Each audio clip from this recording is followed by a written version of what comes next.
Welcome to all of you. स्वागत है आपका हमारे यूट्यूब चैनल पॉलीटेक्निक मंत्रा में। आज हम पॉलीटेक्निक एंट्रेंस एग्ज़ाम में आने वाले केमिस्ट्री के विद्युत रसायन पार्ट के बारे में डिस्कस करेंगे।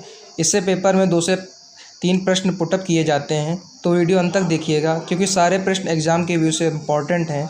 ये इसका पार्ट 1 है जिसमें हम इसके ऑब्जेक्टिव प्रश्न के बारे में जानेंगे और इसके दूसरे भाग में हम इसके सारे न्यूमेरिकल्स को भी डिस्कस करेंगे।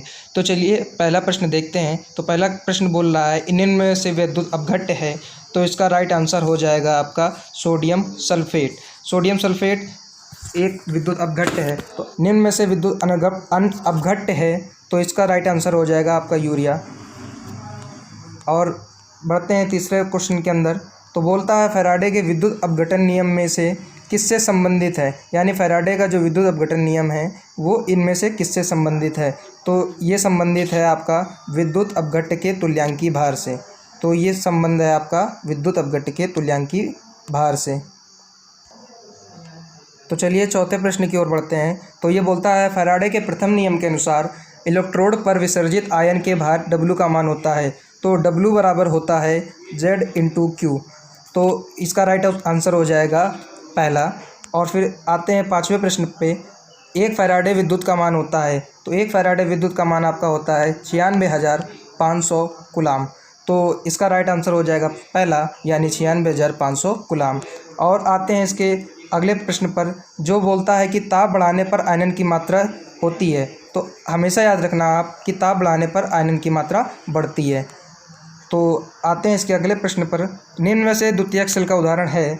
तो द्वितीयक सेल का उदाहरण है निकल सेल। निकल सेल एक हमारा द्वितीयक सेल है, इसलिए इसे आप याद रखिएगा। शुष्क बैटरी सेल में प्रयुक्त होने वाला विद्युत यानी डिपोलराइजर है, तो ये हमारा है मैग्नीज डाइऑक्साइड।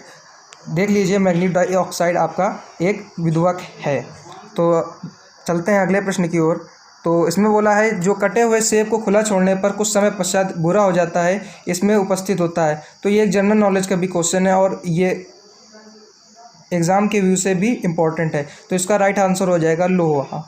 उसमें लोहा उपस्थित होता है, इस कारण इसमें खुले छोड़ने पर यह सेब भूरा पड़ जाता है। और पढ़ते हैं अगले क्वेश्चन पर। तो इलेक्ट्रोलाइट विलयन में धारा का प्रवाह होता है, इनमें से किस कारण होता है, यानी तो ये होता है आयनों के द्वारा। आपका आयन जो होता है वो इलेक्ट्रोलाइट विलयन में धारा का प्रवाह कराता है। तो अब पहुँचते हैं अगले प्रश्न की ओर। तो ये बोलता है बड़े आकार का जिंक इलेक्ट्रोड प्रयुक्त करने पर सेल का आयुकाल। तो सेल का आयुकाल जब हम जिंक इलेक्ट्रोड प्रयुक्त करते हैं तो ये बढ़ जाता है, यानी इसका बी राइट आंसर हो जाएगा। और आते हैं अगले प्रश्न पर। तो फैराडे का प्रथम नियम निम्न से किससे संबंधित है। तो आप ये भी याद रखिएगा W बराबर होता है ZIT। तो इसका राइट आंसर हो जाएगा बी। तो बढ़ते हैं अपने अगले प्रश्न पर। तो प्रबलतम अपचायक है। देखिए प्रबलतम अपचायक लिथियम, ये कैसे है अभी हम आपको बताते हैं। तो चलते हैं इसके अगले प्रश्न पर। इसी से रिगार्डिंग एक ये क्वेश्चन है कि मैग्नीशियम, कॉपर, सोडियम और Au की सक्रियता का सही क्रम है। तो इसका सही क्रम है हमारा सोडियम, मैग्नीशियम, कॉपर और Au। तो अभी देखते हैं कि ये कैसे होता है। तो इसके लिए आपको एक चीज़ याद रखनी होगी, ये विद्युत रासायनिक श्रेणी जिसमें आपका पोटेशियम पहले नंबर पे होता है और सोडियम दूसरे नंबर पे। इसी प्रकार calcium, magnesium, aluminium, zinc, iron और लेड और हाइड्रोजन और कॉपर, मरकरी, सिल्वर और गोल्ड जो होता है इस क्रम से। इसलिए इसके हिसाब से सोडियम पहले आया, मैग्नीशियम दूसरे नंबर पे आया और कॉपर तीसरे नंबर पे और एल्यूमिनियम चौथे नंबर पे, जैसा कि हमने इस प्रश्न पर देखा है। तो पहुँचते हैं अगले प्रश्न की ओर। बोलता है अच्छे चालकता विलयन वाले पदार्थ होते हैं। तो अच्छे चालकता पदार्थ वाले विलयन प्रबल विद्युत अपघट्य होते हैं। जिनकी चालकता अच्छी होती है उनमें प्रबल विद्युत अपघट्य होता है।